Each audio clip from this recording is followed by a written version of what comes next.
Hello అండి, నేను మీ స్వీటీనండి.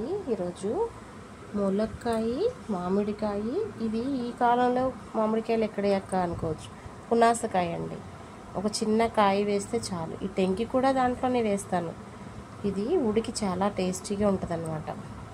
ఓకేనండి. ములక్కాయ, మామిడికాయ, కరివేపాకు, ఉల్లిపాయ, టమాటో, ఇవి చాలండి. ఒక కర్రీ రెడీ అవ్వడానికి ఇవి చాలు.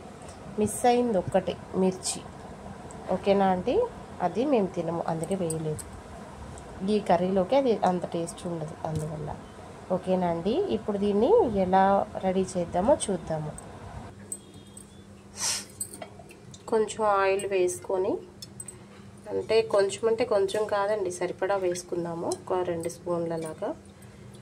ఈ కర్రీకి కొంచెం ఆయిల్ ఎక్కువ పట్టిద్ది. ఓకేనా అండి. ఇదిగోండి, కళాయి వేడెక్కాక కొంచెం పోపు దినుసులు నేను అన్నీ కలగలిపేసి ఉంచుకుంటాను ఫ్రెండ్స్. ఎందుకంటే జీలకర్ర లేనిదే అసలు ఏది వాడను. జీలకర్ర ప్రతి కర్రీలో వేయాల్సిందే. మనకి గ్యాస్ ప్రాబ్లమ్స్ ఉండవన్నమాట. చాలా మట్టుకు ఏ కర్రీ తిన్నా కంట్రోల్ చేసేస్తుంది జీలకర్ర.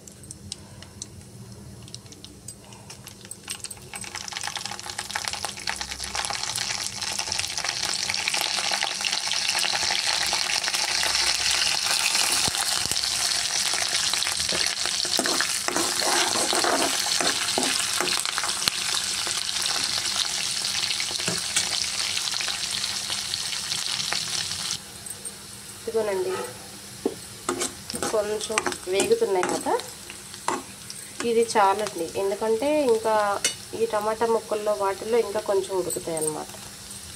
ఫస్ట్ ఇలా టమాటా ముక్కలు వేసేసుకుందాం. ఇవి కొంచెం మగ్గాక వీటిలో పులుపు దిగి చాలా టేస్టీగా ఉంటుంది కర్రీ. ఓకేనా అండి. కొంచెం ఉడికినట్టు ఉన్నాయి కదండి. ఇప్పుడు మునక్కాయ ముక్కలు వేసుకుందాము. మామిడికాయ ముక్కలు లాస్ట్లో వేస్తాము, ఎందుకంటే అదొక 5 మినిట్స్లోనే మగ్గిపోతుందండి. కొంచెం ముక్క మగ్గినట్టు ఉంది కదండి, కానీ ఇంకా మగ్గాలి. ఉప్పు పసుపు వేస్తే ముక్కకు పట్టేస్తుంది. అంటే మునక్కాయ ముక్క ఉప్పు కష్టంగా ఉంటుంది. అలా ఇది కొంచెం వాటర్ పోతాం. చక్కగా ఉడికిపోయినాక అప్పుడు వేద్దాం ఉప్పు పసుపు. ఓకేనా అండి. ఏం లేదండి, ఇప్పుడు దీనిలో వేసేసాను అనుకోండి, ములక్కాయ ముక్క పీల్ చేసుకొని తినేటప్పుడు ఉప్పు కష్టంగా ఉంటుంది. కొంచెం కూరంతా రెడీ అయిపోయినాక అప్పుడు వేస్తాను. ఓకేనా, చూద్దామా. ఇదిగోండి ఫ్రెండ్స్, ఇప్పుడు కొంచెం మునక్కాయ ముక్క ఉడికింది, టమాటా ఉడికింది. ఇప్పుడు మనం ఇవి వేసేసుకుందాం. అన్ని కర్రీస్కి వచ్చేసి పసుపు ఉప్పు మనం ఫస్ట్ వేసుకుంటాము. కాకపోతే కొంచెం డిఫరెంట్గా ఉంటుంది, ఎందుకంటే మనం మామిడి ముక్కలు వేస్తాం కదా, ఇది అందువల్ల. ఓకేనండి. ఇది ఒక డిఫరెంట్ స్టైల్లో బాగుంటుంది. మామిడి ముక్కలు కూడా మనం లాస్ట్లో వేయాలి.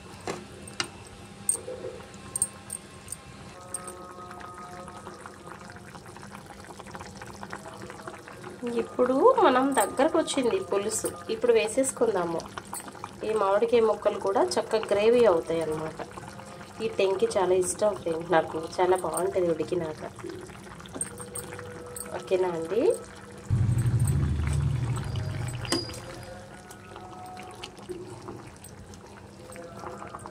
ఎప్పుడైనా సరే మనం మామిడికాయ ముక్క వేసినప్పుడు ఒక చిన్న కాయ టమాటోస్ ఎక్కువ వేయొద్దు, 1 2 వేయండి.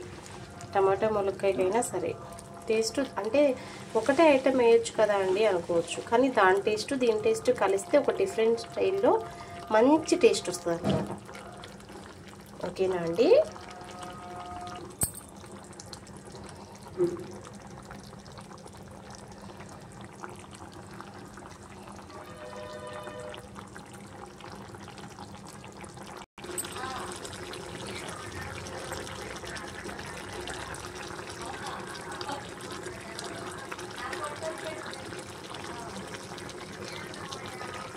ఇంకా కొంచెం ఉడకాలండి.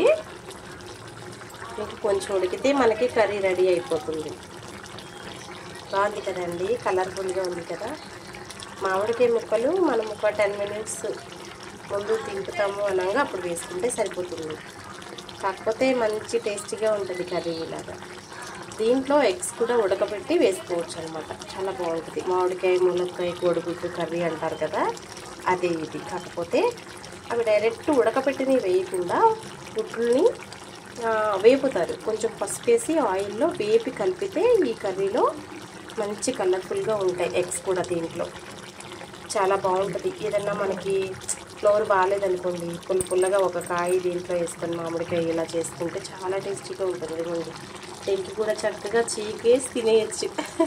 బాగుంది కదా ఫ్రెండ్స్. నాకు చాలా ఇష్టం ఇలా టెంకి. పప్పులో కూడా వేసుకుంటానండి. ఇదిగోండి, ఆయిల్ సపరేట్ అయిపోయింది.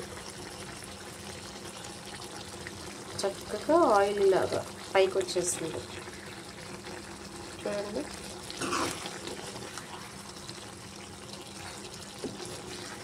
బాగుంది కదా ఫ్రెండ్స్. కావాలంటే ఇంకా కొంచెం మనం వాటర్ పోసుకోవచ్చు, కానీ ఇలాగ గ్రేవీలా ఉంటేనే బాగుంటుంది.